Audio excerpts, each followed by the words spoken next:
Assalamu alaikum. Right now, what time it is? Goddamn, it's like 9 something in the goddamn morning. We head to the courthouse, finna goddamn get this full discovery. You know what I mean? This proffer, but it made. We finna clear up some of these false allegations. You feel what I'm saying? You know what I mean? Nigga want my attention, so I'm gonna give it to him. You feel me? You did. Assalamu alaikum. Yeah.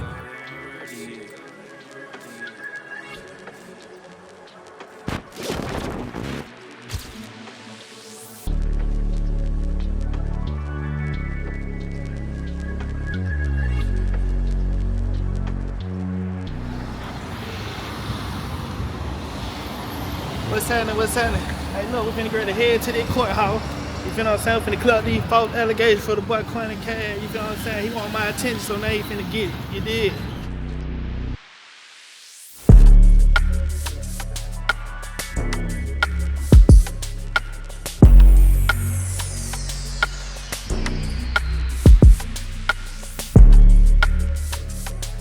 This is him?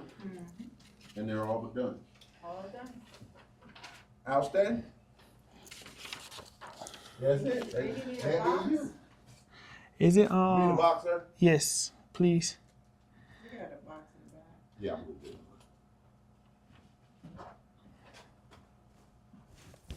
What you gonna do with all that? You gonna read that? Yes, I'm gonna go through it. I have one more question though. You know, I don't know. How do the case get sealed? Somebody got their attorney to seal it. Is there no way it could be unsealed? I didn't seal mine. Yeah, but it's 2010 when one person sealed it, it sealed all of them, but it don't happen like that any longer. Okay. Has any payments been So made you into the want registry already? The Yes. discovery. Okay, then.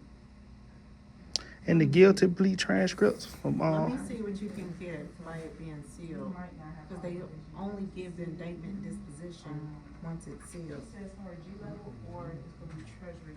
We're on G level? You got, sir? Thank you so much. You're welcome. All right. Is there anything else we can do for you? I was getting the DVDs that go along with the discovery. So, I'm asking That- Emma. yeah, that'll be Al, but yeah, ask him. Have a seat. Okay. Is this you? Jaquavius, she gave me that paper, the email about the guilty plea transcripts.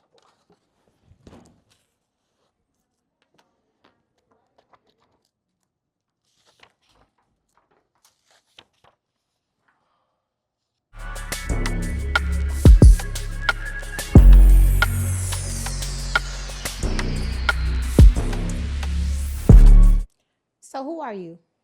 I'm Bull from Etheridge, from the west side of Atlanta. If you heard of YMM, then you know me. If you know, you know.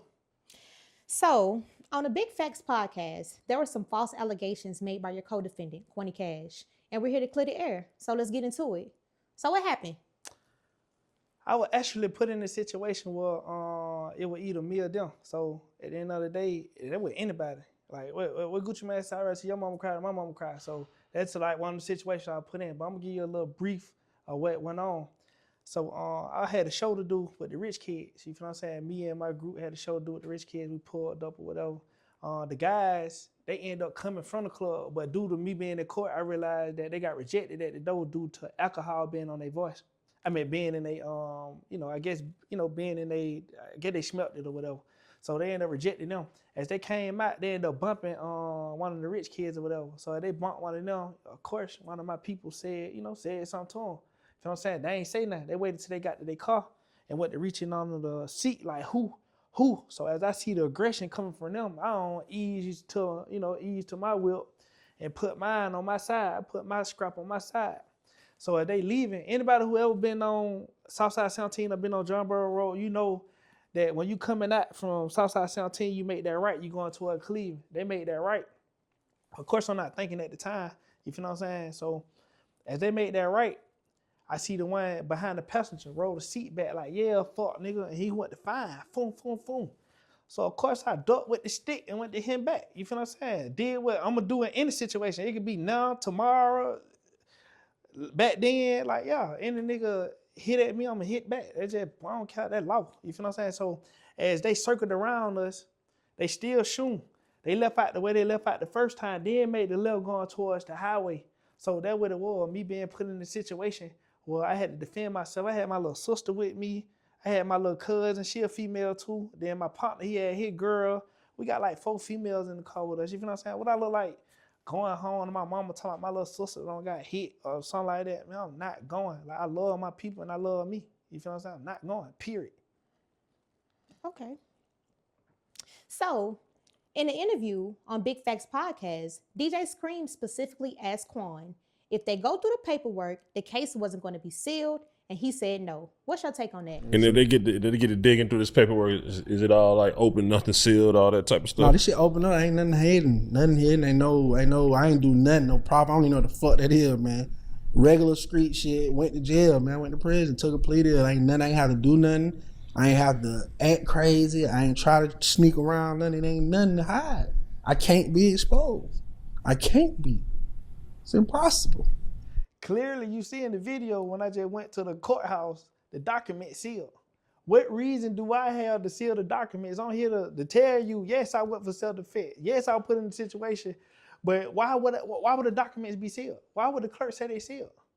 They sealed due to bit by testimony. You feel what I'm saying? Quan also stated that he ain't did no proffer or nothing. How you feel about that? I ain't even gonna tell you how I feel. I'm gonna show you what I feel about that. The boy, I'm finna show you. I'm finna put it to the camera and let the camera see.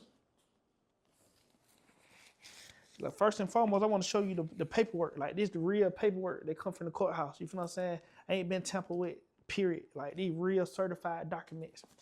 Let me show you the proffer. This a proffer. This the legal statement. This the paperwork, period. You feel what I'm saying? Then let me show you the CD to go along with it. You see, this ain't even been tampered with, period. The CD. You know what I'm saying?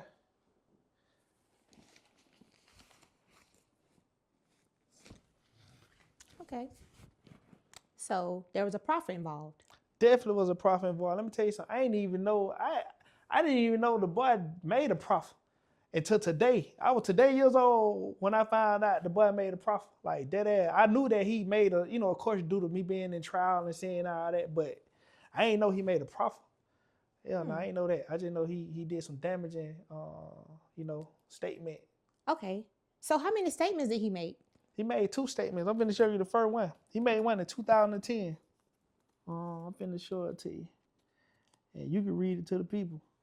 He made a statement right here, and then he made another one, which is the DVD, the proffer DVD. But here go the first statement. I ain't gonna lie, I rocked it with you on this one. I wasn't even mad at you for this one. I mean, clearly, I wouldn't have been mad at you, period. You should have stuck with this one, you feel me? Okay. So this says follow-up narrative. On Wednesday, August 11th, 2010, at approximately 4:15 hours, I, Investigator Williams, contacted Laquan Williams by phone at phone number.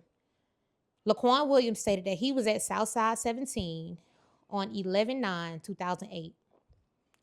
Williams further stated that he was at the parking lot during the shooting and witnessed the incident that occurred where person fired at person in the parking lot from a Jeep. So that was the first statement he made. That was the first statement. I would have rocked with that statement. If you would have kept that statement right now, that would have been all right with me. Like, you feel what I'm saying? Like, period. First thing first, even if he won he did the profit anyway. I never clout chased. I never even exposed it until he went on there and did all these false allegations. You feel what I'm saying? And that went the DVD. Now I'm finna bring the real out. You hear me? So how did you find out he took a plea deal? Okay, let me tell you how I found out he took the plea deal out. This how it went. I'm finna tell you the whole story on how it went. We both locked up or whatever. So we going to court. Anybody know when you got a co-defendant, y'all go to court. It's suspect when they separate you and your co-defendant. So that's the first thing they did. That was the first sign they separated us. So now I'm confused. I'm like, what the fuck? They separated us, what the hell? You know what I mean? That kind of like alter my emotions. You feel what I'm saying? So then they end up letting us bump into each other when we end up going to the courthouse and taking off our shackles. When they take everybody's shackles off, So this nigga hugged me and told me, take the first plea they give you. So I'm like, what the fuck? So I'm like, what the hell? This nigga, what the hell? So now I'm confused, my mind everywhere. I'm discombobulated. So as they, when they time to dress out or whatever before we go upstairs, I'm dressing out. I realize I'm the only one getting dressed. I'm like, what the hell? I'm the only one getting dressed.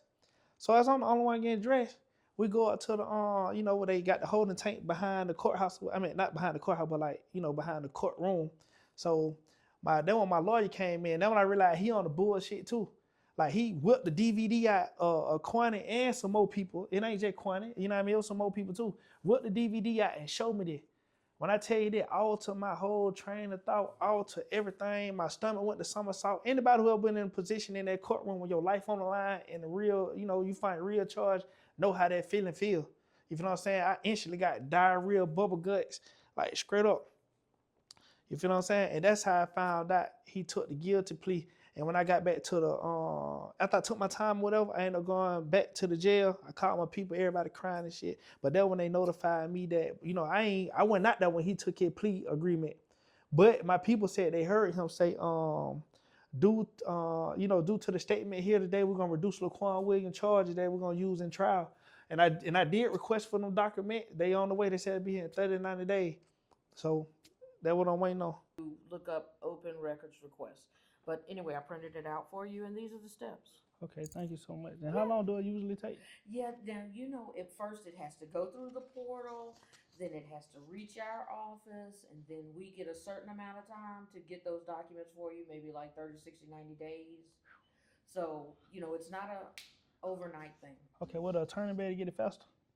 An attorney would have to file an open records request. Oh, in order to get our records. It still got to be filed. Yes, it's got to go through the open records request. Okay, thank you so Otherwise, much. we're not mandated to give it to you. Okay, thank you so much. You're welcome. All right. Okay. So how many years was he offered? And how many years were you offered? They offer him 15 to 5 and offer me 25 years. But anybody who ever been through the system know that co-defendant get the same time. You feel what I'm saying? They definitely get the same time. But that's where the proffer came in at. That's how he made the plea deal with the proffer. Mm-hmm. So explain to me how, if you and your co-defendant are charged with the same exact charges, but he gets 5 years and you get 25, how does that work? They let you know he worked some. They let you know he worked their move. You feel what I'm saying? Mm-hmm. He worked their move. But it wouldn't even be no today if he would have never slandered me. You feel what I'm saying? It wouldn't even be today. Like, I was out here, I've been out 4 or 5 months. I'm letting that man do his thing. I'm doing my thing. I put it behind me. You feel what I'm saying? I put it behind me. I'm moving forward, raising my kids and taking care of my family. But I ain't gonna let no nigga slander me or play with me, period. You feel what I'm saying? So, yeah, he go the truth. You feel me? Yeah. So, on the Big Facts podcast, Big Bank asked him about the video with the DA because he said he couldn't find it nowhere on Google. Where's the video? Shit, I got a video right here. If you go work at someplace else, hey, where are you? What? It's hot now. Oh my God, really? Look, so now you know I didn't even play because it wasn't even recording. Again? Are you sure?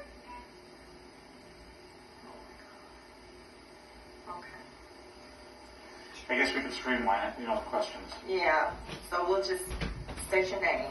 Quan Williams, born on May 13, 1989.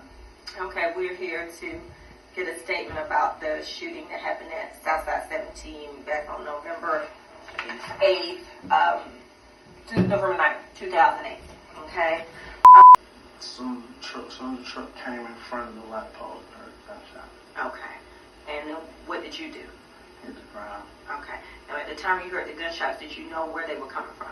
Oh, no. And did you see anybody either in the parking lot or in the truck firing a gun at that time? Oh, no. Okay. So after you walked me through, after you ducked down, what'd you do? I was trying to move away from the truck, and I saw Cash. Cash said, "Here." I grabbed him, put him in the truck. I saw Darren, they all went to the truck, and everyone else coming up. I just saw that player just standing right there with his rifle. The truck was pulling off, and he shot. Okay. And so you saw, when you looked up, the only person you saw at that time shooting was Kwony. And the truck was pulling off and he was firing at the truck as it was pulling off. At any time did you see anybody else in the parking lot shooting any other type of? If I'm the only motherfucker you seen shooting, how the hell you having me with self-defense? But clearly the video that was on YouTube got removed. But I got the video. I got the DVD for sure. Quan also said that he put the video out and that it was edited to make it seem like he told. What you got to say about that? Why would he put a video out saying that he told? Ain't like, I don't see nobody in their right mind doing that like that. You feel what I'm saying? So, of course he gonna say that. You feel me? Mm-hmm. But these are facts. You know what I mean? Can't, at the end of the day, you got the proffer document that back in the DVD. Like anybody who ever been in this system, you know that these like it's certified record. You made a proffer, nigga, and it go with the DVD. It corresponded with the DVD. Okay. Big Bank also asked him if you could have cleared his name. How you feel about that? Yeah, but I never been in a situation to clear his name. I never mentioned his name first and foremost, and my lawyer never asked me about Buddy, period. Now, when they did ask me about him, I made one statement in my self-defense hearing. That's the only time I made a statement in my own self-defense hearing. And that's when they asked me about Buddy. And I'm finna let you read it. Right here. Let me show the camera right quick first. You feel what I'm saying? Show the camera. And I'm gonna let you read it.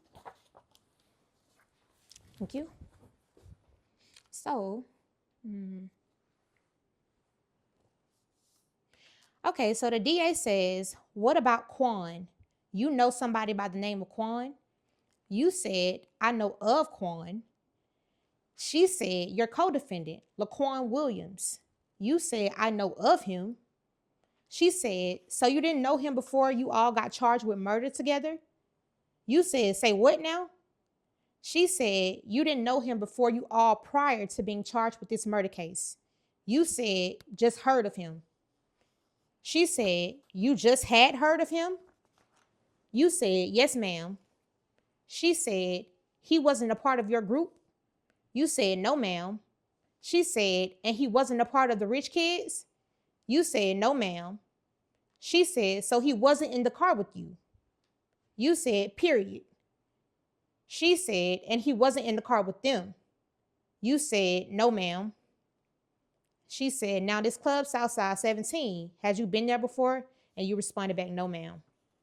Well, as we see, I never had, like, you know, that's the only time they ever questioned me about, but of course I'm not going to volunteer and speak on another person's name. What I look like just volunteering, speaking on anybody, period. You feel what I'm saying? Not doing that. You know what I'm saying? But as you see, I said I know of him, heard like, you know what I mean? Everything else, no ma'am, no ma'am. Yeah, I heard of him. That's it. Okay. So, Bank asked him in the interview, what is the issue between y'all? And he responded and said, the only issue between y'all is that you are a jealous-hearted nigga. And that What your co-defendant? What he saying? Where he at? Shit, he here. Have you talked to him? No, I can't even. I'm saying, what's y'all issue though? We don't got no issue. What's his issue then? Jealousy.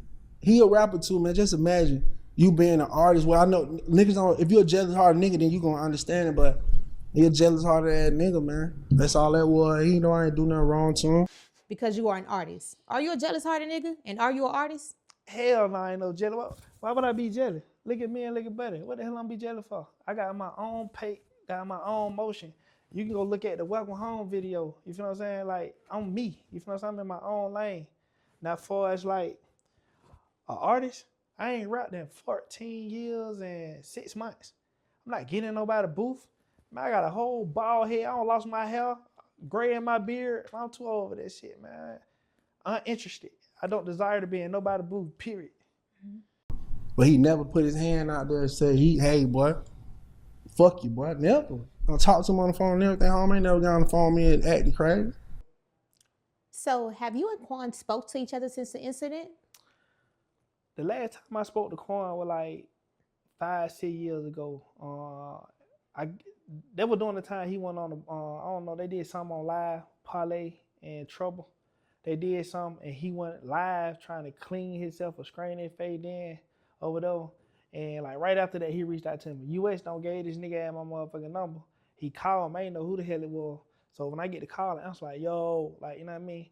He like, you telling niggas I told on you. I'm like, fuck, nigga, you don't get the fuck out my phone. Rat ass nigga, ooh, I ain't gonna lie, disrespect the fuck out that boy. So all this shit he saying on the podcast, talking about nigga ain't talking crazy and all that extra ass shit right now, I definitely chunked his ass off and hung up on him.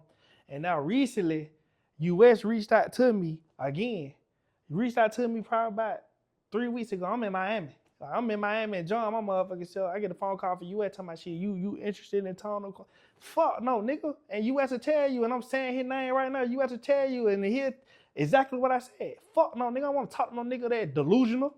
Like this nigga mental health. Like got to be mental health. Like dead ass. You feel that nigga mental health? What the hell I want to sit down with a nigga who really don't trick himself? I don't know what the hell wrong, buddy throw. You feel what I'm saying? But buddy definitely he did what he did, and definitely ain't taunting no nigga. I ain't got no conversation with no nigga. I'm not green. I'm not sweet. No none of that. And like I said, if you know, you know. If you don't, then it was it.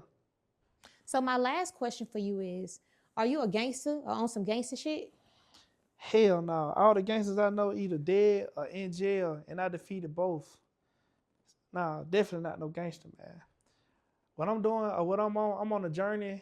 I'm on a spiritual journey first and foremost, you know what I mean, and striving to be a better person within myself. I'm in competition with myself. I don't see nobody else. I want to be a great role model for the youth, a great role model for my kids, and that's what I'm on. You feel what I'm saying?